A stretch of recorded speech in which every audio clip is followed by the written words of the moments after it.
Alright guys, I had to go to part 2 because I got a phone call and I couldn't miss that call when I'm doing a video. I can't, even if I pause it, if I answer or go away from the thing, it stops my video, so sorry about that.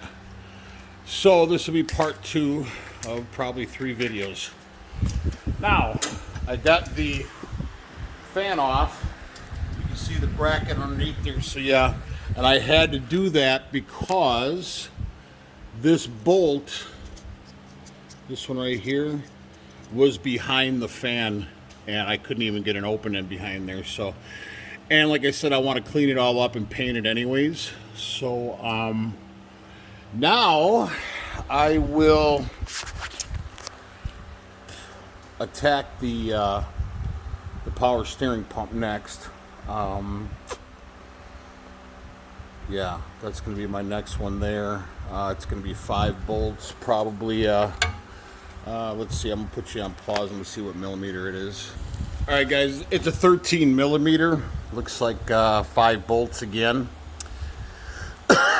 Similar to this one here and that inspection cover there. So it looks like there's 5 there. Actually, oh shit, I didn't see the other one. So the other one is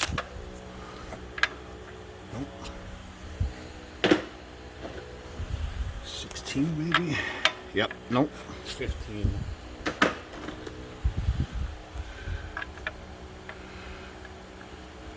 Or 14? I think it's gonna be a 15. Nope. So it's gonna be a 15 millimeter. Well, it looks a little sloppy in there, so I don't know. Let me put you on pause.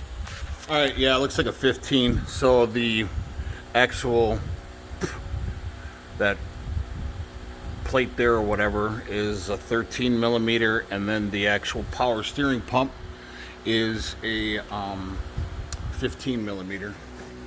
So it looks like there's only 2 bolts holding that pump in place. So I'll go ahead and pull that.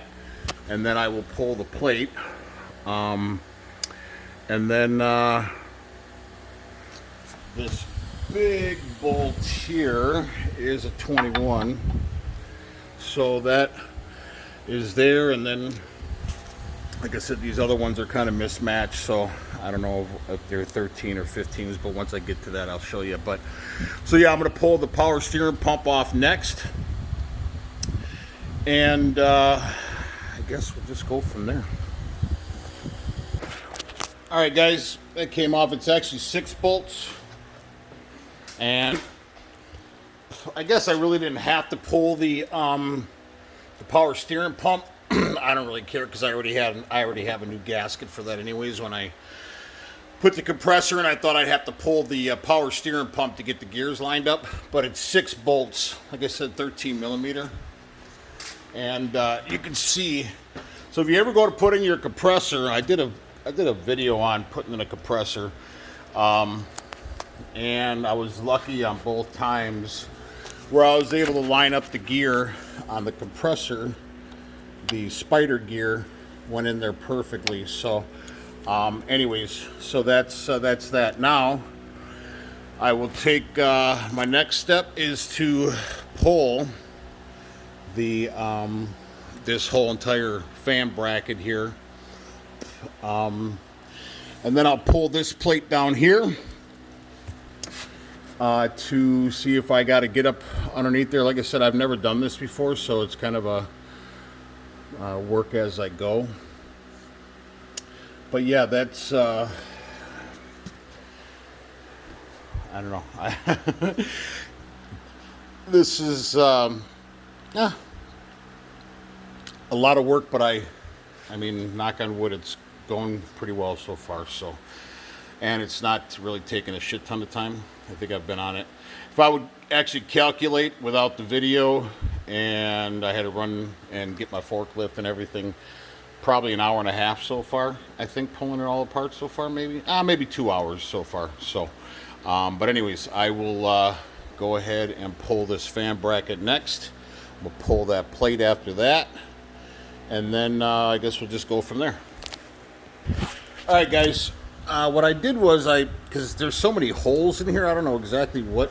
When I pull it off and I paint it, what I did is I took a, I never realized how great and important a grease pen is when you're working on an engine. They're incredible. So like I said, there's so many holes here, I don't know exactly what goes where. So what I did was I just painted the inside because the bolt's going to cover that anyway. So even when I paint, it's going to keep the green on there. Also, when I pulled the fan, you can see my green ticks right there. What I did was I marked the center of the bolts because I know when I go to put my fan back up, I want it to be taut, my belts to be tight. So I marked the center of the bolts on where it needs to go. So on the bracket that goes up and down, so I know exactly where to put it. So so these were all 13 millimeter.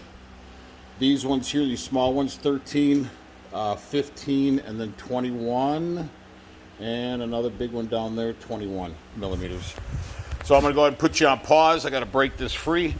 Remove the bolts, break it free, and then these bottom two here are 13 millimeter as well. This one I can get out with the impact. The other one I got to get an open in. So I'll go ahead and do that next. All right, guys. So all that is off now. Now my next step is to, the other bolts that were, those guys at the TA told me that these bolts were extremely long. I just told you the story of, why we had to cut, or why I told the guy to cut that with a cutting wheel. That pipe is pretty gnarly. I always say that things do happen for a reason. Maybe, quite possibly, this line here was about to take a shit anyways, and I don't know for a fact, but I'm gonna put a wrench on those two nuts and see if they actually come all the.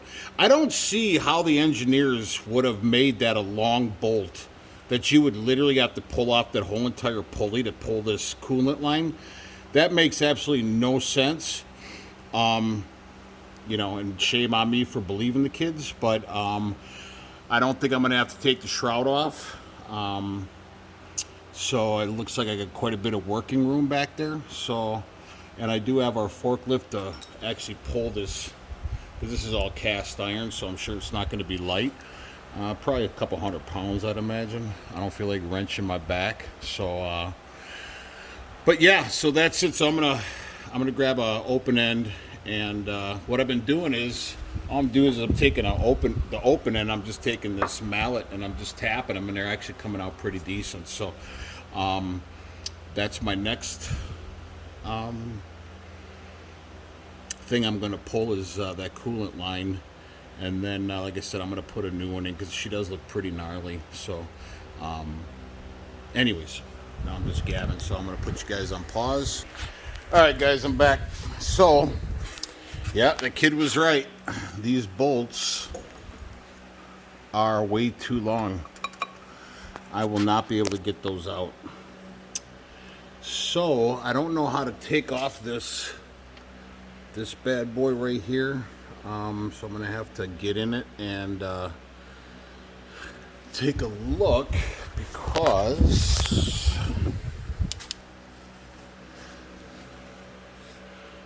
that housing goes all the way down. Man, I didn't know that it went all the way down like that. Holy shit. That's a lot. That thing is huge. So I don't know what my next step is here, but I'm sure it's gonna have to do with taking this off. That's the only way I can get to the bolts. I don't know what else to do with it, so I am going to have to put you guys back on pause. Hopefully my battery doesn't run out, and we'll see what we can get into here. All right, guys, there is 6 bolts right there. They are, what do we got, 6? 1, 2, 3, 6 bolts. They are 21 millimeter, and you see that B I put on the bottom there, it stands for bottom. I don't know if that's going to make a difference when I put it back on, but I'd rather put it back on exactly how I took it off. And I don't know, like I said, if that's going to make a difference or not, but rather be safe than sorry.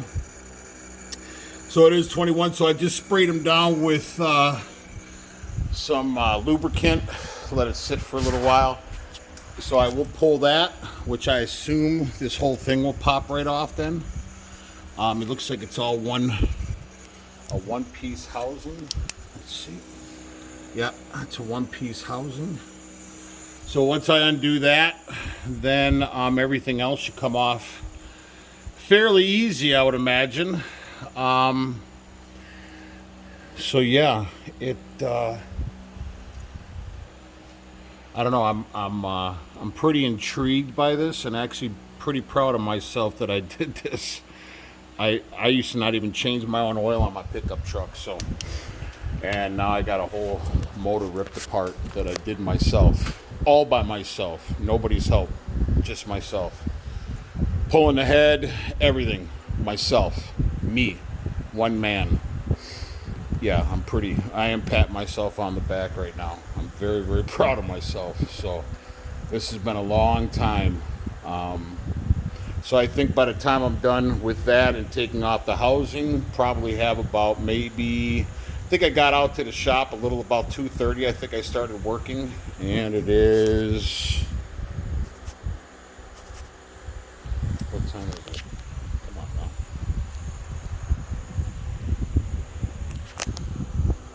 6:27. So 4 hours, and I've taken some breaks, messing around here and there. Probably, so it's 4 hours like I've been working here with the video and explaining, plus I went next door and gabbed with the landlord for a little bit. I'll probably have, honestly, on this, after I'm done pulling this, hopefully that it come off nice. I got my impact ready. I'm just going to wait for the lube to get in those creases for a little bit here, maybe 10-15 minutes, and then pull those lines, and then start pulling the housing.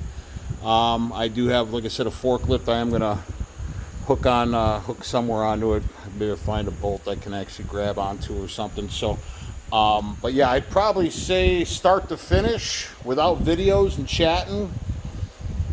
If you were just to straight go to work, just so a shop can't get you, if they're like, oh, it's going to take, that's an 8-hour deal. Well, yeah, probably 8 hours to take it apart and put it back together. So, if you're changing a gear or whatever the case is.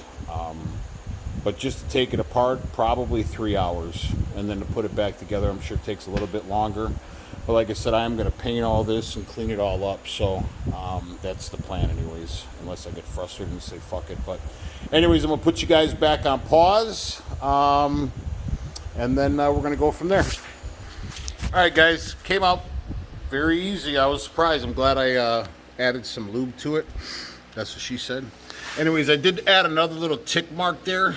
So like I said, I do have my little B there for the bottom and the side tick mark so I can line it up. When I put it back together, now I'm going to grab a bar and see if I can pry it away towards the front of the truck, the housing. I don't know how much trouble that's going to give me, but we'll see. I'm going to put you back on pause.